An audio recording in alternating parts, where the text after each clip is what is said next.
আমি লক্ষ্য করেছি নির্বাচনে যারা অংশগ্রহণ করে নাই, তারা পিছনের চোরাগলি দিয়ে ক্ষমতায় আসতে চায়। মুক্তিযুদ্ধের চেতনাকে ভুলুণ্ঠিত করে ক্ষমতায় এসে আমাদের বাঙালি জাতিকে, এ দেশকে অর্থনৈতিকভাবে, বিভিন্নভাবে, সামাজিকভাবে, আন্তর্জাতিক পর্যায়ে আমাদের মানকে, মানবিকতার মানদণ্ডকে অনেক পিছিয়ে নিয়ে গিয়েছিল।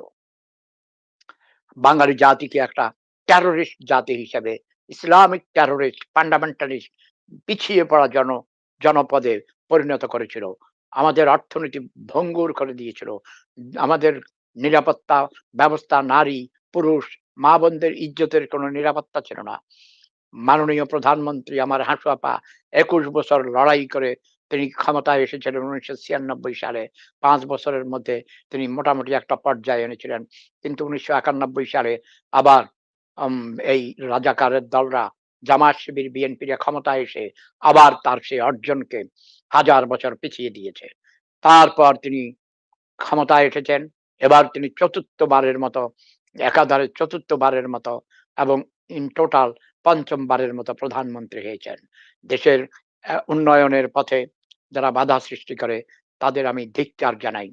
জননেত্রী শেখ হাসিনা পদ্মা সেতু থেকে শুরু করে টানেল, তারপরে ঢাকায় যানজট এবং বিদ্যুতের উম সব ব্যবস্থা এবং মেট্রো রেল এবং যত উন্নয়ন, রাস্তাঘাট, শিক্ষা ব্যবস্থার আ অ অ অগাধ উন্নয়ন সাধন করেছেন।